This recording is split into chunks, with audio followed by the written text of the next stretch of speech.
Morning, gang. It's a beautiful August day in Georgia, and if you follow my videos, you know I do most of my work at my home shop, but I've been called by a friend to help them with their PT Cruiser. This is a 2005, and the car has quit running, and part of the problem is the ignition switch, and I'll show you what I'm dealing with here. The key's in it. Turn the key and nothing. Turn the key, lights come on, fuel pump actuates, but that's it.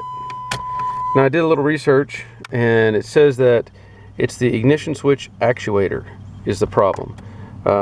We thought it might have been a battery issue because this car had other electrical issues, but we've already changed the battery to make sure that's not the problem. So I'm going to change out the ignition switch actuator, and it's on the other side of the key switch, basically up under here. So the first thing I'm going to do is remove these two covers.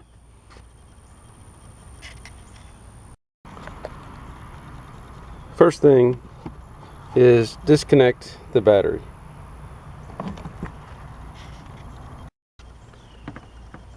Okay, there's two Phillips screws that go up in to these two holes. There's one there, one there.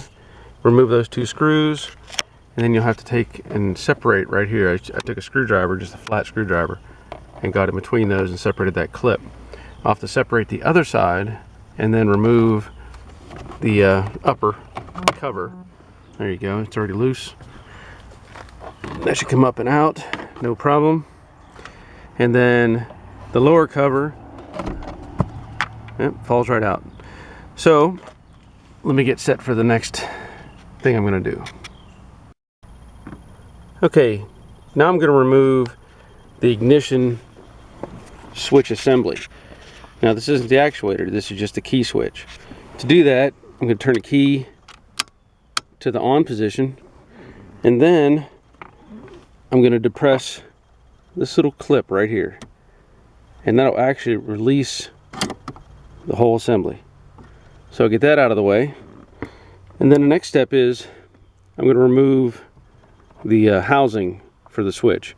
Now I see this wire bundle is in the way right here, so I'll slide that clip back, push that in, and get that out of the way.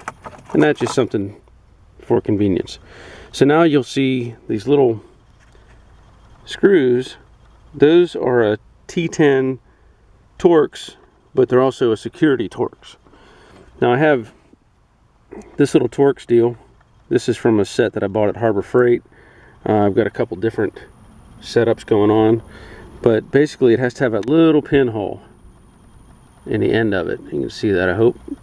And then that'll slip up over or into that screw.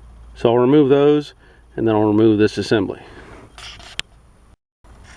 Okay, with those two little screws out, I'll remove this. Pretty easy. And then I'm going to remove, let me get the steering column adjusted back down. I'm going to remove the multi-function switch assembly. And what that is this assembly up here that operates the turn signals and the wipers.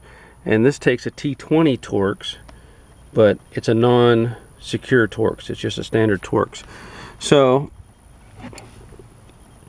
you come up here and remove those, and give me a second to run all those out, and we'll go from there. Okay, I've removed the two T20 Torx screws from up top here, and it's all that holds this in. The other thing I did was I'm going to release the clips. Now this little red piece here, that's a lock. It needs to slide basically forward towards the dash, and then you push in on this little tab, and this assembly will come out. So get that out, that one out, and I've already loosened the other one on the other side, and that should be it. And this assembly comes right out. So that's one nice thing. So now this exposes the actual switch. And again, this is a T10 safety or security screw right here. So I'm going to remove that screw, and I think that's it. So let me get that out of the way. Okay, with that screw removed, this piece will come off, come down, and that exposes the actual assembly that we're going to replace. Now, things look a little different on this one. This is the new one right here, and you can see it's got this piece and this piece, so something looks a little out of the ordinary. I'm not sure what's going on there. I don't know if somebody has worked on this and removed some stuff, but there's definitely some pieces missing. So I'm gonna have to unplug this, and I'm gonna slide this clip forward and release it and pull this out of the way. And the reason I say that is on the end of this right here is these little tabs, and those lock in, and I think I'll be further ahead to remove the assembly so that I can get this piece off.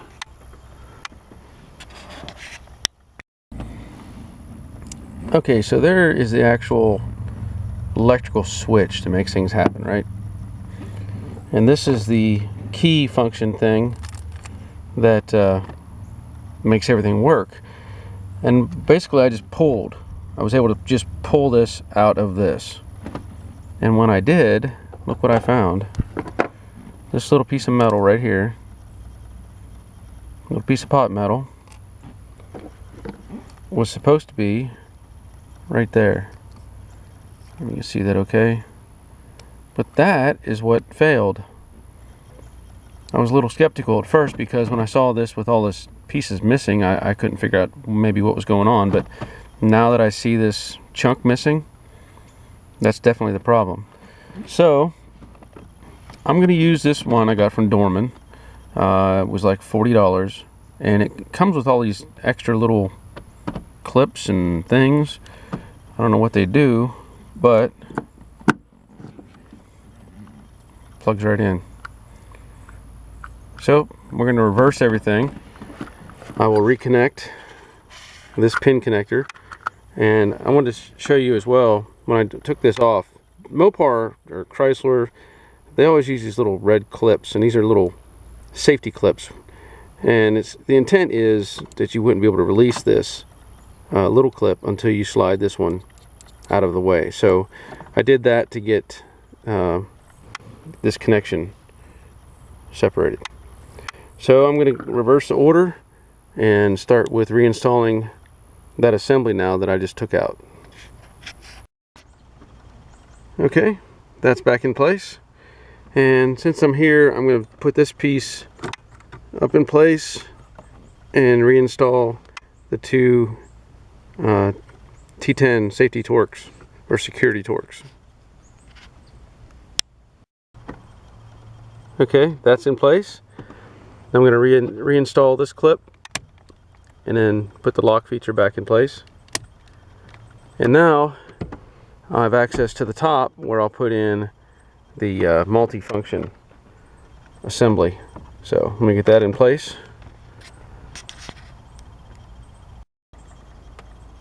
Okay, the multi-function switch is in place. Two T20 Torx, installed the clips, and then redid the lock tabs. There was one here and one on the other side for the wiper. So now I'm going to get set up to reinstall the ignition switch. Okay, so now I'm going to reinstall the ignition switch. And if you remember, we had to turn it to the on position, and what that did was it allowed for the little spring release to be pressed in. You can see right there. And then the switch itself inside, you can see, maybe see that you may not have it lined up perfectly, and you can take a screwdriver and get in there and gently rotate the assembly where it'll line up with the ignition switch, because it's only going to fit one way. And so that switch will line up, and we have to play with it a little bit I was having a little trouble getting it to lock in. But it'll slide in, and again, it may take a little maneuvering to get it to lock into place. But let me see what I can do with that. Okay, wasn't as hard as I thought. I just had to push a little bit harder to get the thing to lock into place. So now, that sounds a lot crisper. So before I go any further, I'm going to cycle this a few times, and then I'm going to reconnect the battery before I put the covers on and see what happens.